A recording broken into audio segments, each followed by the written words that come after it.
Hello, good evening. We're broadcasting live from our headquarters in Canify, and this is the news coming to you from the Gambia Radio and Television Services. And our top stories. Teachers' sit-down strike comes to an amicable end as parties signed an accord that promises a viable solution. Fortifying national nutrition, the UN Food and Agriculture Organization and the Gambia government unveiled a new alliance on food fortification. How do we know what insecticide is safe for human health? Environmentalists launch a new quest to trace harmful pesticides in the country. And the officials of the Fisheries Department start an inspection tour of fisheries establishment in the metropolis. The first stop takes them to the Atlantic Seafood Company in Banjul. Plus, political uncertainty for President Jacob Zuma as South Africans debate his future. A political drama began after Cyril Ramaphosa succeeded Zuma as leader of the ANC party. This and more coming ahead in the next 30 minutes. I am Fatu Janimbai.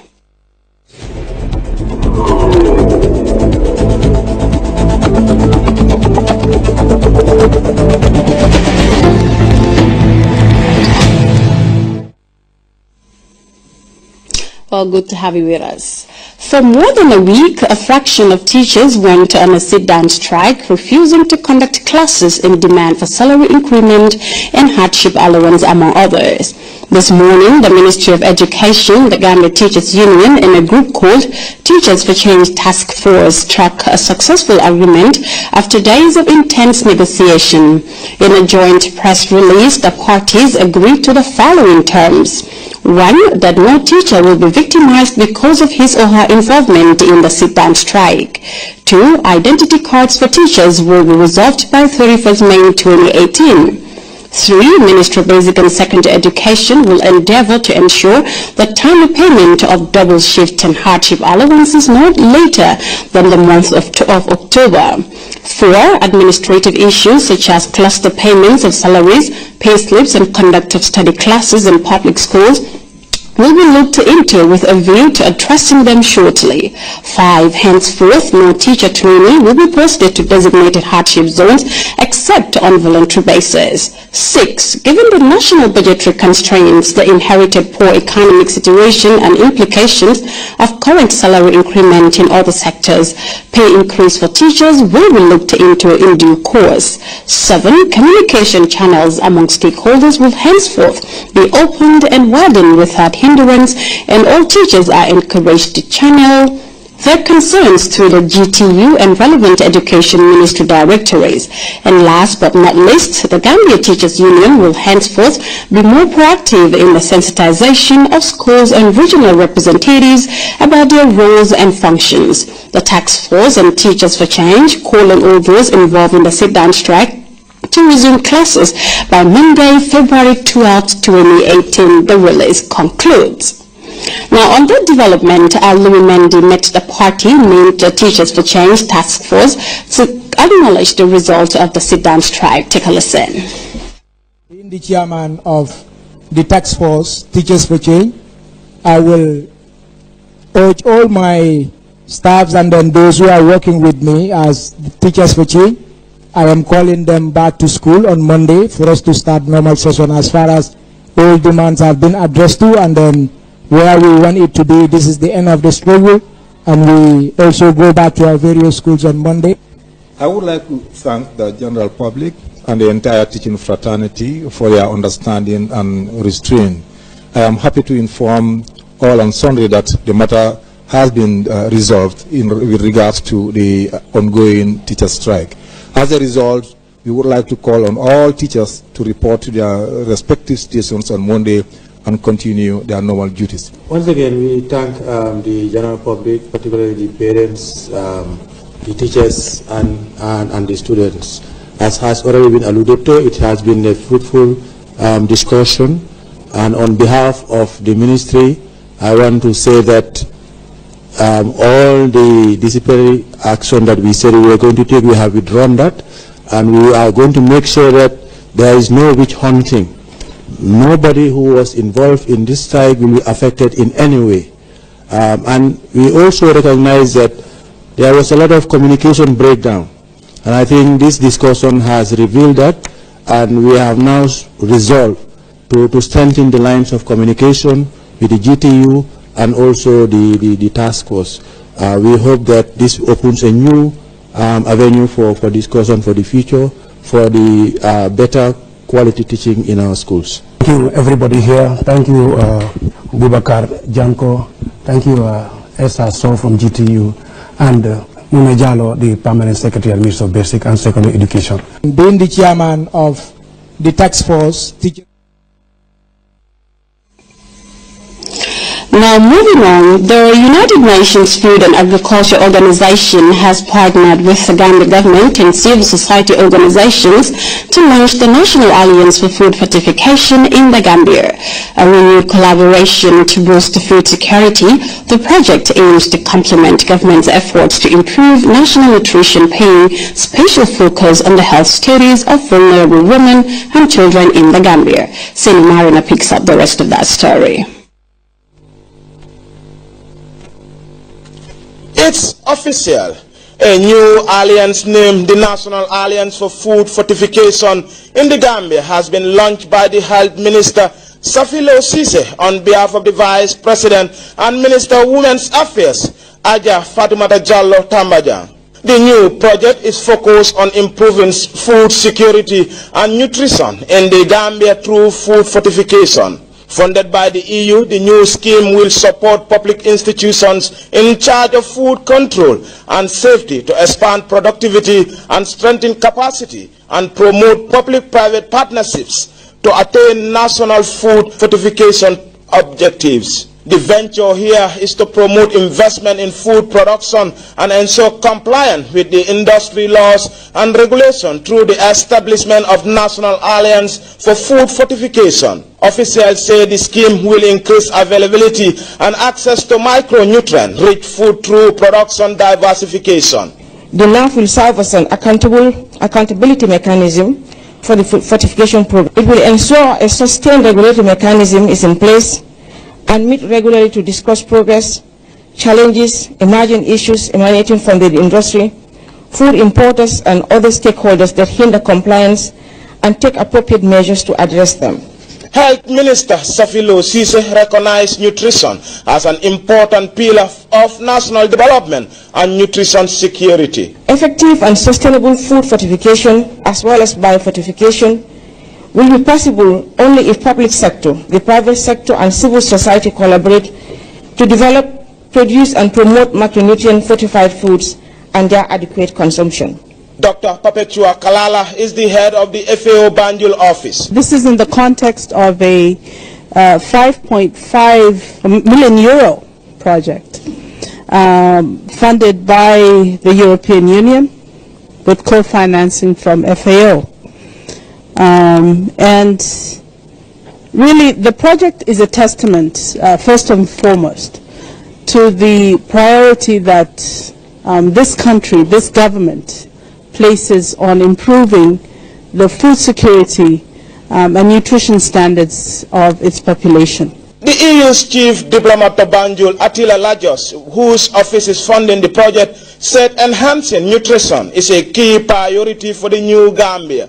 Food fortification increases the nutritional quality of existing diets and consumption patterns. It is comparative advantage. Its comparative advantage is that it is delivered through the food system. Furthermore, biofortification through improved crop quality and large-scale food fortification programs makes a huge contribution towards improving food quality. Officials estimate that 60% of Gambia's population will increase their intake of micronutrients through the consumption of fortified food and biofortified stable crops via the scheme. In Central and North Bank region of the Gambia, at least 20,000 women, adolescent girls and children under the age of 5 have increased access to biofortified crops and are able to diversify their diet with locally available micronutrients-rich food. For GRTS News, I am Seni Marina. A And over now to a news release from State House. President Adama Barrow will travel to the Republic of Turkey tomorrow, Sunday, 11th February, for a working visit. The president and delegation will depart Banjul International Airport tomorrow, 2018 at 1:00 p.m. Those invited to see him off are requested to be at the airport half an hour before departure for the usual ceremonies. The Minister of Fisheries, James F.P. Gomez, has led officials in his department for an inspection tour of establishment in the fisheries industry. Officials visited the Atlantic Seafood Company in Mile 5 area of Banjul, where the Fisheries Minister expressed satisfaction with the hygienic condition and the good working order of the company's staff. Khadija Tijalo has the story in this report. Officials of the seafood company took the government officials on a tour of the facility. As the factory manager, Ndem Jallo, explained the different fishes processed and packaged for the export market. The Minister of Fisheries, James Gomez, shared his impression of the facility. When I went in, the first thing I was looking at is the hygienic situation.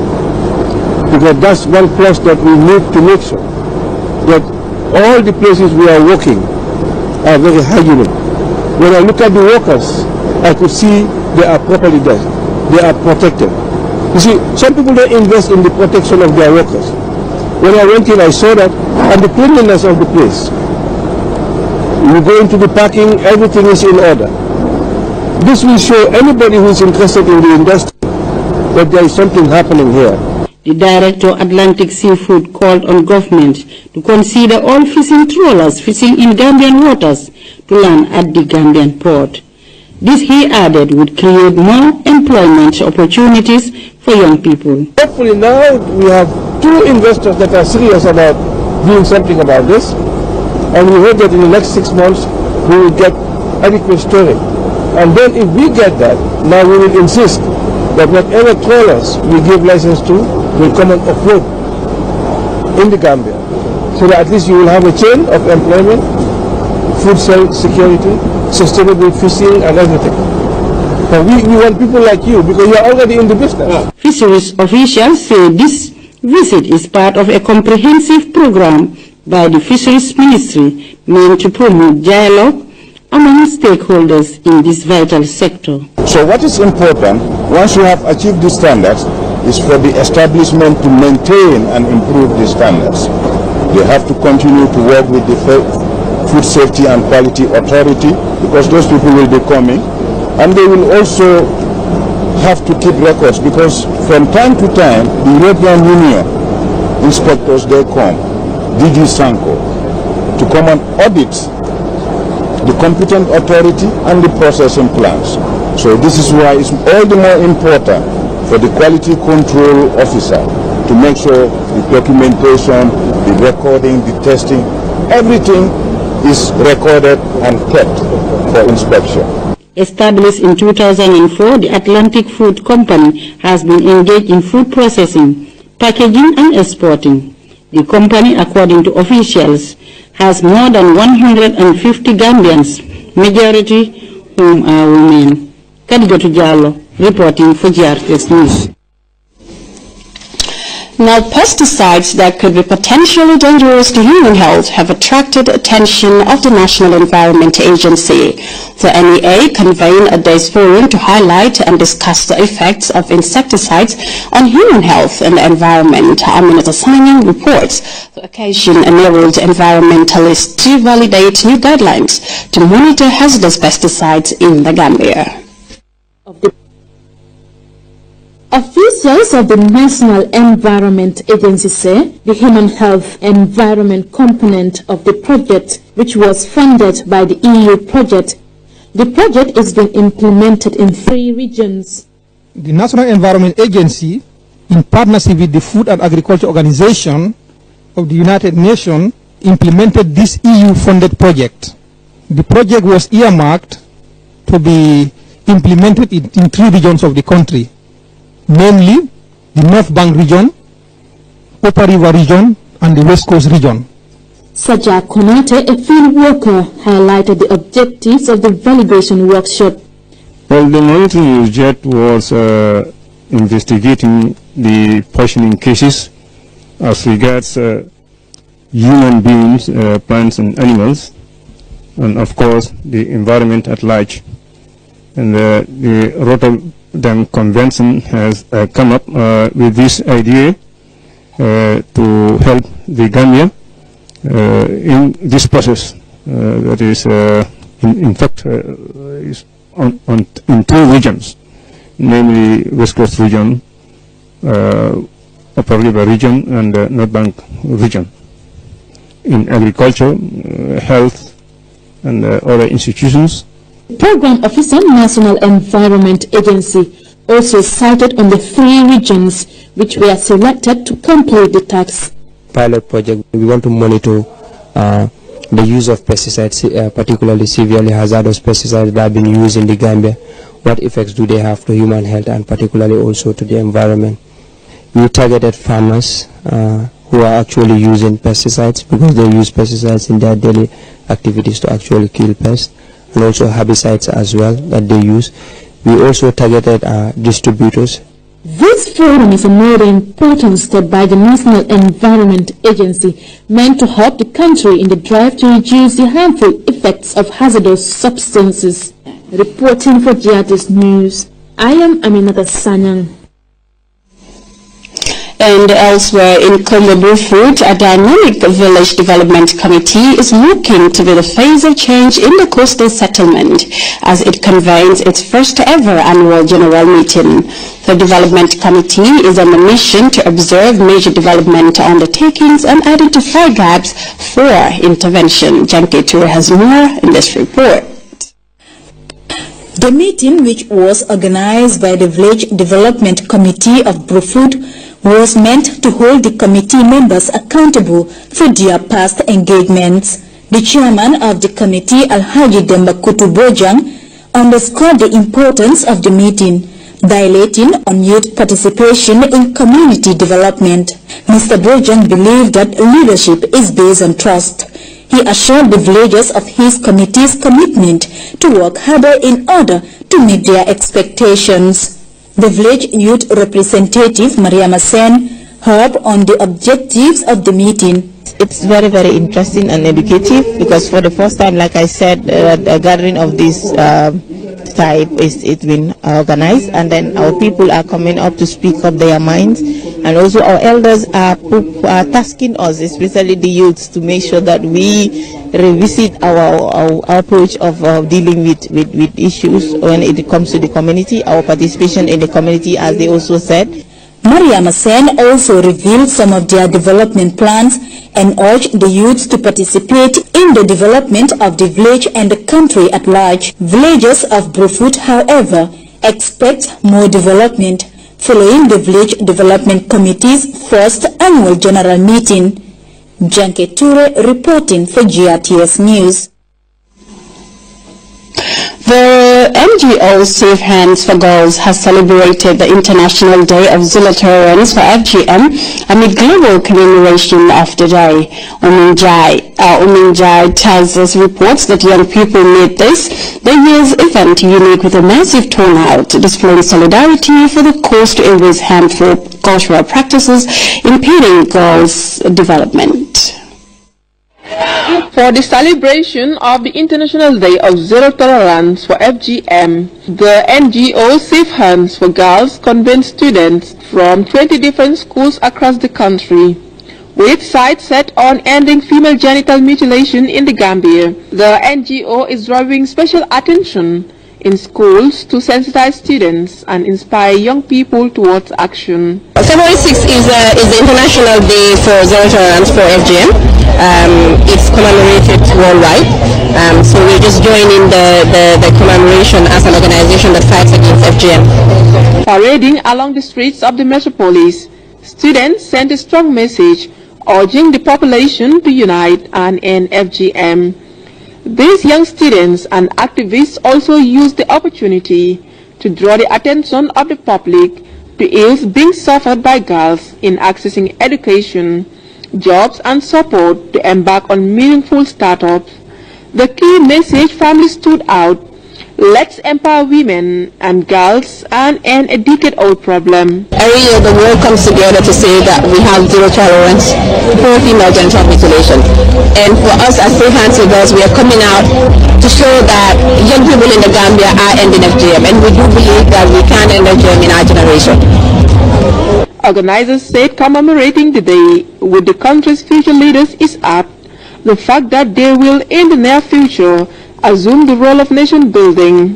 The younger generation to be the fight against FGM. We've seen for over 4 decades now there have been people that have been fighting against FGM, and they've tried, but you know it's really hard to convince people. But we also at Safe Hands we believe the younger ones can bring change in the fight against FGM if they add their voices to it.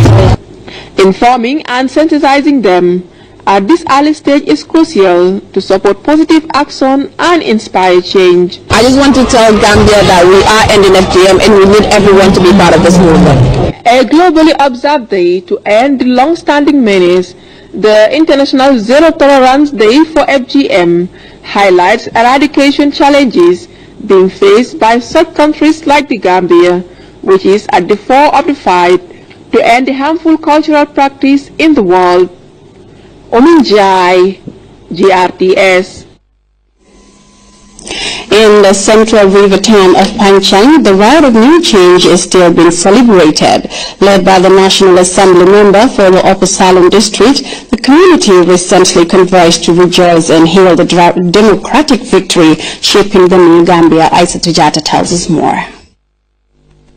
The victory celebration was a moment of communal unity after several years of confrontational politics in the region. The event also witnessed the launch of the Tartan Foundation, which aims to promote cultural diversity and youth employment in the CRR.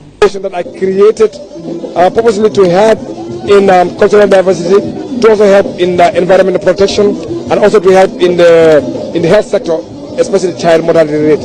And the third one basically was about helping the youth to empower them for youth employment. Because of here, if you check, most of the youth that are going to Bagway, when you look at the statistics, according to the Minister of Trade, most of them actually came from the rural areas. So the night that maybe perhaps if we can do something down that area, that would help to create youth employment, and that would actually reduce this, not only rural urban migration, but also this Bagway syndrome. The Minister of Tourism and Culture, Hamad Bah, said, despite the bonds of politics, the victory celebration unites them in a new developmental purpose. Together with the NRP flag bearer in the area, the tourism minister entreated Gambians to work together in accord and forget the past. The gathering, which attracted hundreds of people across the CRR, was meant to serve as a manifestation of national reconciliation. I'm also going to be engaged in farming, that I want the entire Obasan to be part of it. All the policies we have from this farm is going to the foundation. I'm also going to work with my friends that are abroad, especially diaspora people, to help me raise funds, to help, because we need some health facility in Obasan. As we speak, there is no clinic and there is no hospital in Obasan. The most unique thing here is what people have seen here today. If you look at the MPs that came here, you realize that we have UD people here. I had GDC people here. I had my own people as NRP. And that tells you that all the National Assembly members, we are one people. Some called, they were unable to attend. But what we want to convey to the Gambian people is that at the National Assembly, we are one. At the National Assembly, what we see is only the Gambian people. And that's the reason why this program actually is a testimony to that. Various speakers at the occasion underscored the need for national unity to collectively work together and avoid violence. In the climax of the action-packed event were marked by finals of the Mbos Football Trophy, uniting young people in the district via football. Here they share a common platform for national development. It was organized across the youth of Obasan. And in this tournament, we were able to bring youth together of about 84 villages. And the essence of the tournament was basically to bring youth together. Because politics in Obasan was so disintegrated because of the kind of politics that we had here before. But thank God that things are changing and people actually are seeing light at the end of the tunnel. And that's the reason why I'm organizing, so that we can bring everybody together, for them to know each other and for them to play in a very nice way. And that also that we're going to also increase our togetherness. And that was the essence of the tournament. Mudu Karage and other popular local performers provided entertainment with songs and performances celebrating national unity and new resolve for development. Aissatou Jatta, GRTS. Well, time now to take our first break. We'll be right back.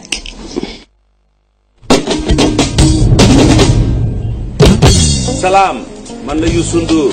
Saa ma ñëwee Gambia Africell laay jëfandikoo mooy jokkoo bi nga xam ne moom laay am ak nit ñi te li ci gën a neexati moom mooy 4G bi dafa ñëw day tax mu gën a gaaw fépp kon nag da ngeen use Africell 4G bi gaaw na lool xoolal. yow daal bu leen toppatoo doxal sa bopp nit dina xëy rek benn la te boo ko laajoon bu la wax lu ma la fu mu toog jégg sa tu di nga ko dee Gabo jàngaa ngi Gabo moom. internet bi dafay soxla lan la dafa speak for gaaw ji comme bi àdduna bi yëpp am loolu moo am solo moo tax yaa ngi ci kaw. Thank you very much. This is for you.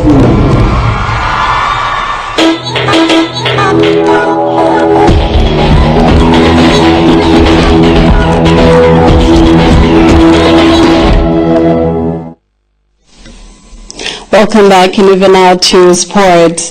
Modu S. Jallo brings us updates on Gambian clubs currently on international duties. But it's not all rosy rather for league champions.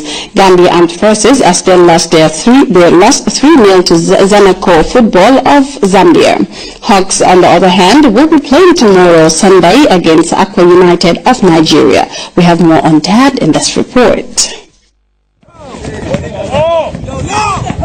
Hawks had their final training session earlier today ahead of tomorrow's encounter against Aqua United of Nigeria in the first leg of the preliminary round of qualifiers for the CAF Confederations Cup. The Red Devils arrived in Nigeria on Thursday to face the Oyo State-based Aqua United side.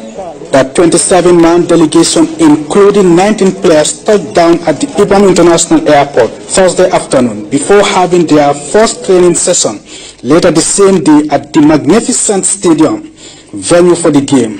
Hawks heads into Sunday's encounter on the back of a poor run in the Gambian Domestic League and will be facing an informed Aqua United side that is top in the Nigerian Premier League. But the Hawks players look relaxed ahead of tomorrow's showdown. Caliber of football musuma gaay di play te wóor na ma ne ñun dinañ fi am positive result inshallah comme on Sunday te dinañ dellu ak positive result. Meanwhile, the country's other representative, Gambia Armed Forces, were in action earlier this afternoon, but the Gambian champions suffered a heavy defeat, losing 3-0 to Zanaco Football Club of Zambia in Lusaka in the first leg. The Khaki Boys now faces a difficult task to turn things around in the return leg. Mohamed S. Jallo, GRTS Sports. Well, time now to take our second break. We'll be right back.